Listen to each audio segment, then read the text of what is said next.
Hey everyone, we're kicking off the show once again with Alberta Premier Danielle Smith, who offered a sneak peek into upcoming Bill of Rights amendments to protect Albertans that will be legislated this fall. Smith hinted at further protecting vaccination choice, property rights, and legal firearm ownership in upcoming amendments to the Alberta Bill of Rights. I'm Isaac Lamoureux, your host of the Alberta Roundup.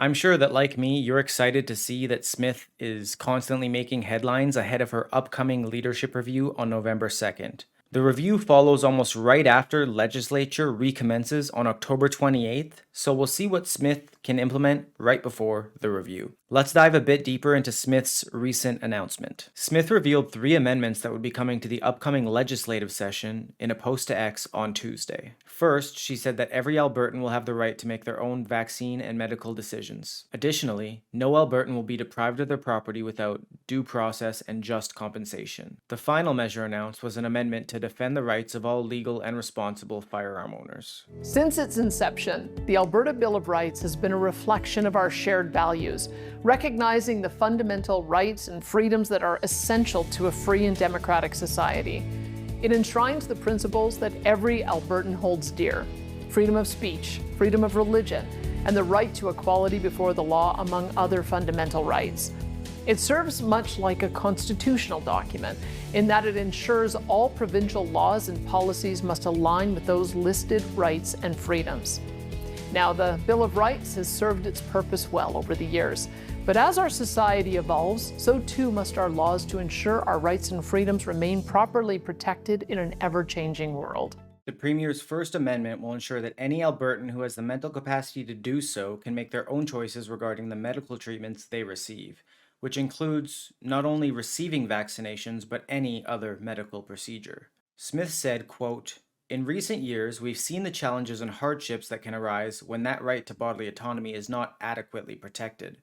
It is my firm conviction that no Albertan should ever be subjected or pressured into accepting a medical treatment without their full consent." The Second Amendment said that it will ensure no Albertan can be deprived of their property without due process of law and just compensation, which Smith said will help affirm rights of Albertans to own and enjoy the properties that they've worked so hard for. A spokesperson for the Minister of Justice told me the amended Bill of Rights will strengthen property rights, which is a cornerstone of living in a free and democratic society.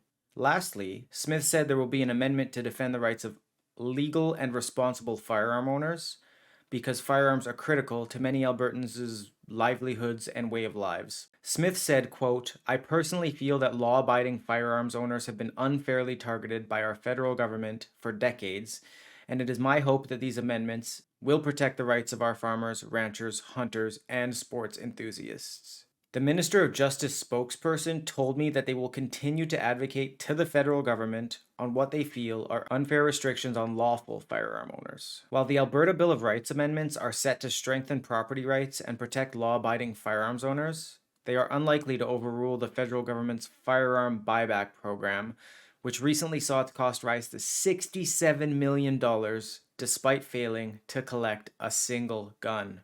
Under Canada's Constitution, criminal law, including firearm regulation, falls under federal jurisdiction.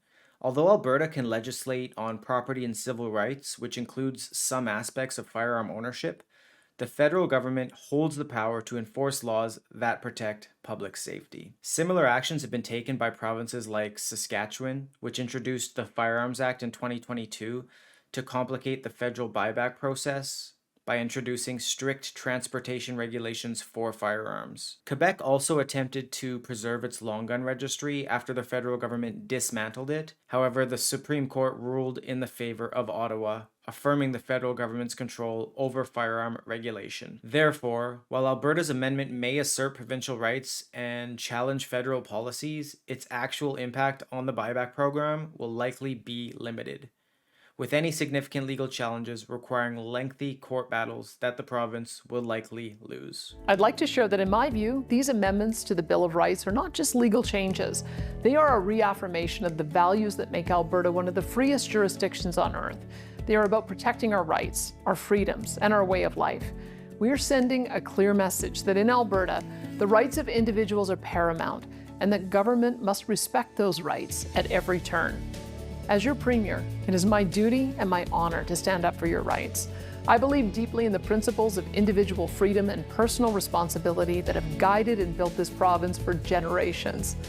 Some of the upcoming legislation was first hinted at by Smith at the Canada Strong and Free Network in Red Deer last Saturday, which I attended. That's when she said that she would make it illegal for governments to discriminate against individuals for refusing medical treatments such as vaccines. She also said that legislation would be introduced to prohibit gender reassignment surgeries for minors and ban puberty blockers for those 15 years old and younger. An opt-in for topics on gender ideology and sexual identity in schools will also become available to parents. Lastly, Smith promised to ensure that biological females can compete in sports leagues against one another without having to face stronger biological males who identify as transgender. These were among 6 other key takeaways from Smith at the conference that I felt important to share with you all. To start her keynote speech, Smith was introduced by Erica Barutz, who finished second place in Alberta's 2021 Senate election behind Pam Davidson.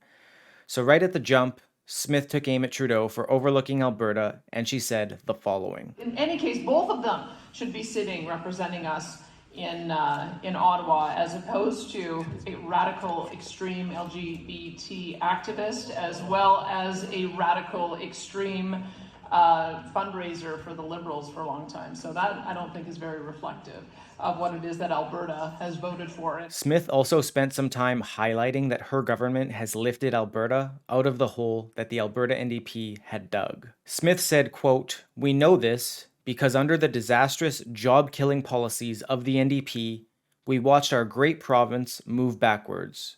During this time, we saw 6 credit downgrades, 13 quarters of consecutive outmigration, billions of dollars in lost investment, $80 billion in brand new debt, and a job crisis that devastated families.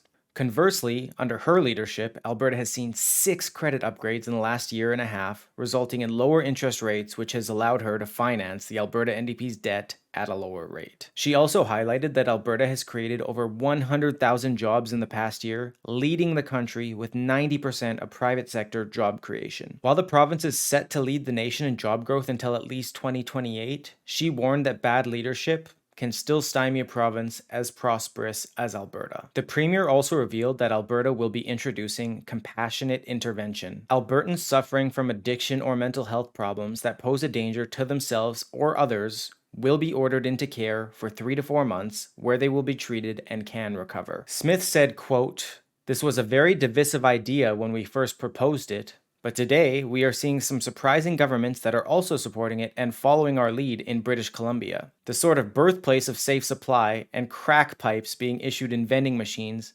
has now decided that they're going to introduce compassionate intervention legislation." Sticking on the subject of healthcare, Smith spent quite a bit of time talking about AHS, Alberta Health Services, highlighting that while she wanted to give them a chance to show that they can succeed, if they don't, she will show them the door. By decentralizing much of the province's medical care, Smith said that AHS can focus on their 106 facilities and show that they can run them well.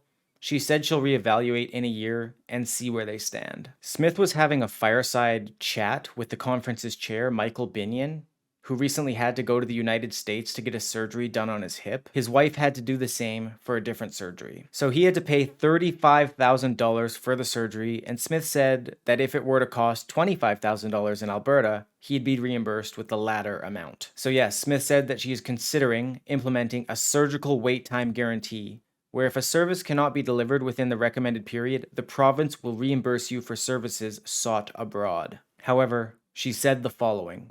Maybe we try that as a pilot project. I'm not quite there yet because I still believe that the vast majority of people are middle-income families or lower-income families who need this system to work. It's only going to be a solution for a small number of people to be able to go somewhere else. And so we need this system to work. That's why I'm focused on that first.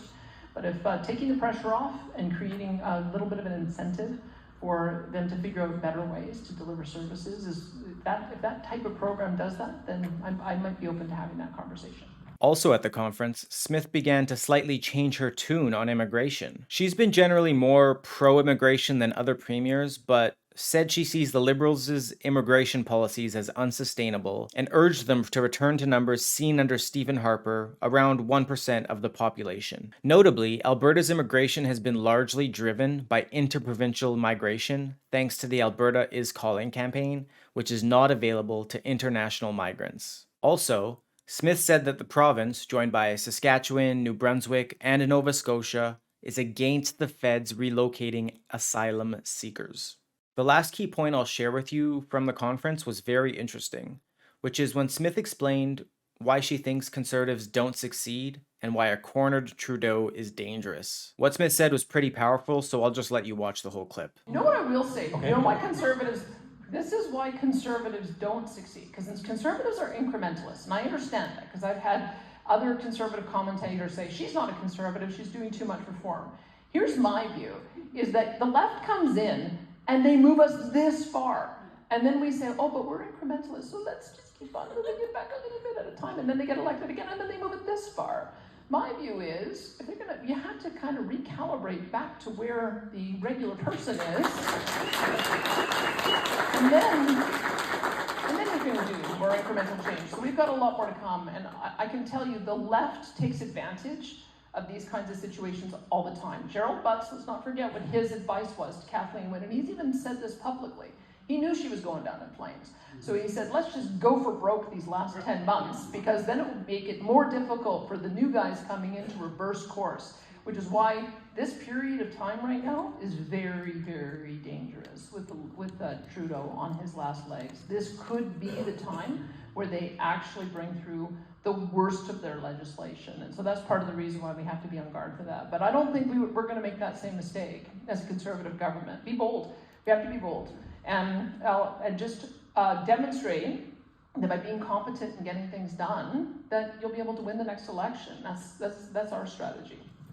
Now moving on to some news with the Jasper wildfire situation. Evidence was uncovered on Wednesday that showed the Liberals planned to cancel prescribed burns in Western Canada just months before the fire. Steven Guilbeault told committee that you can't change the weather. However, isn't that the whole point of his carbon tax?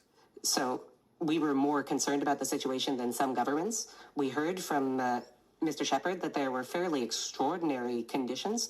There had not been a lot of snow the winter before in the region where Jasper is located, low precipitation during the spring. So yes, there were conditions favorable to a forest fire.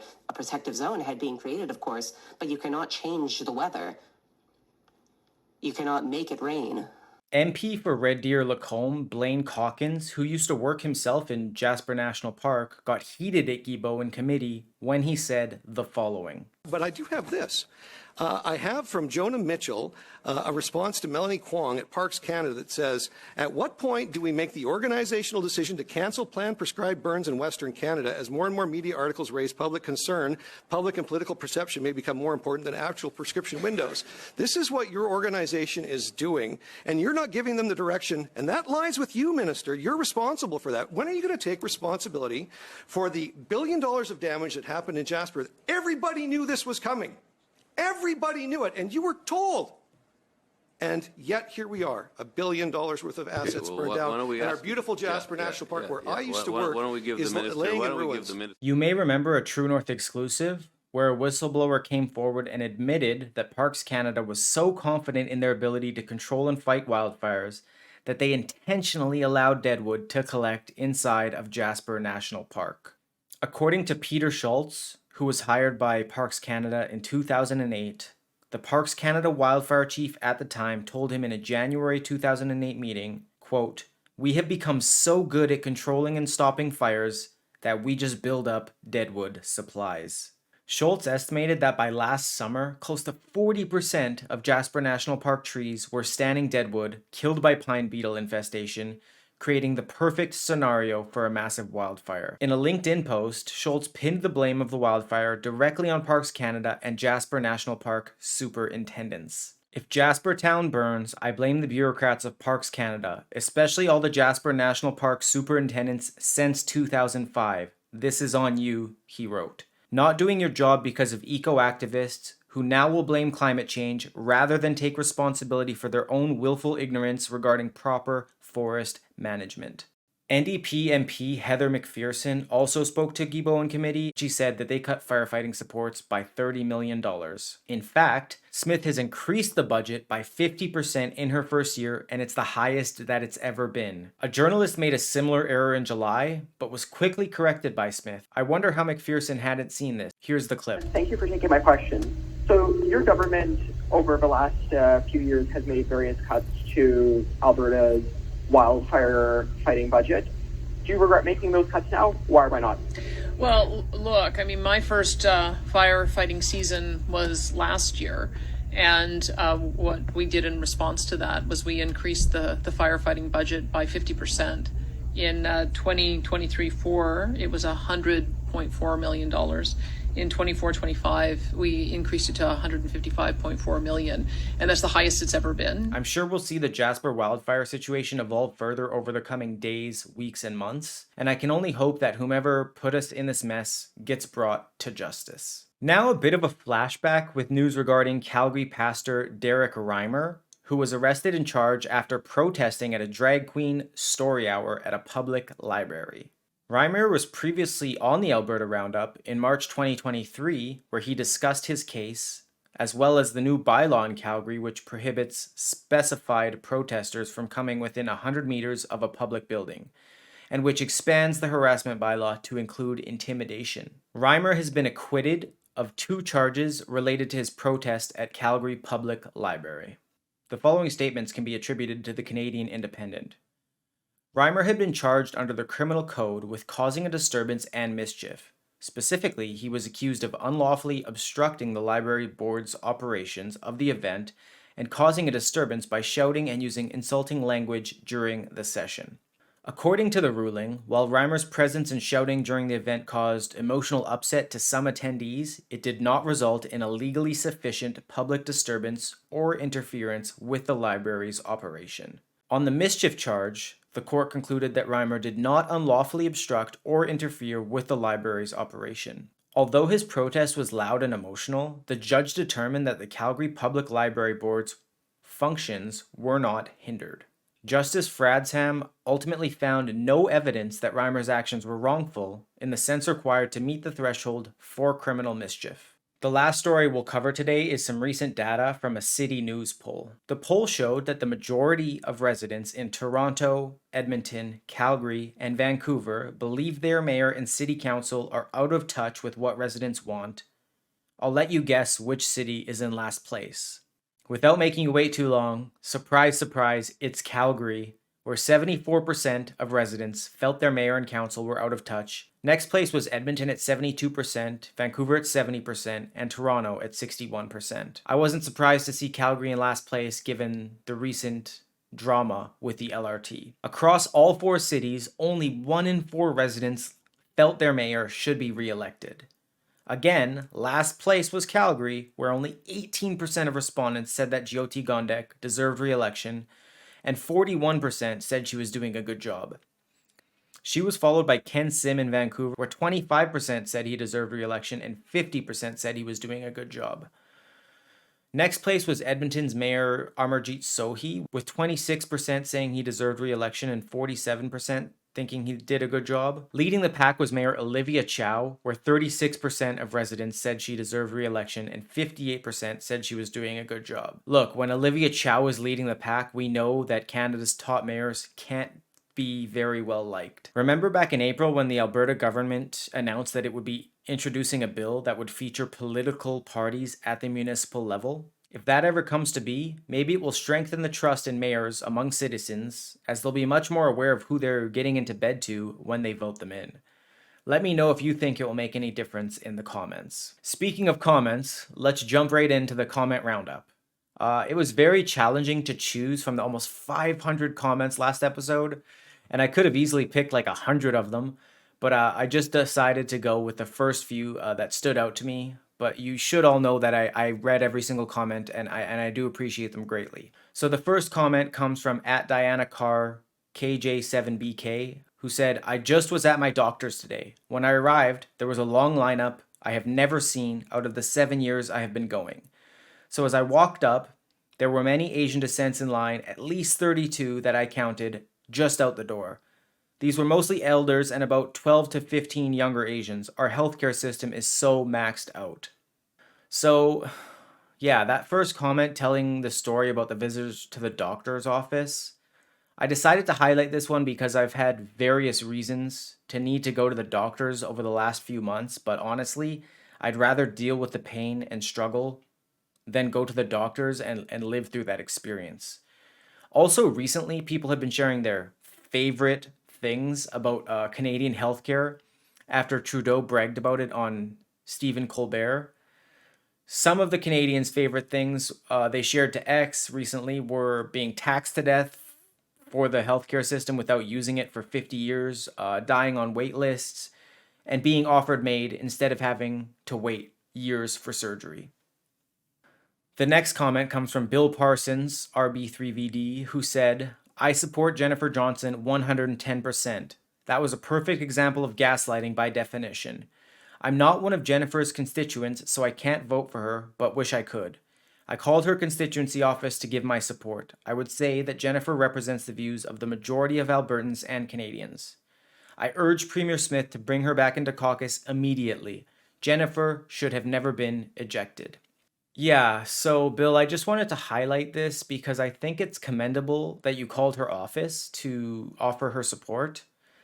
I think that it's important that we all start standing up for one another when the woke mob tries to gaslight us, cancel us, and take us down. The last comment today comes from Mike Height 9855, who said, I fly between Edmonton and Amsterdam 12 times a year, and the days vary. Every plane coming home to Alberta, the plane is full. 90% of the people on the plane are East Indians and predominantly Sikhs. This has been going on since COVID ended. These are not immigrants dressed in suits and ties and what would you consider professional types, but middle-aged to senior people with a small percentage of younger families.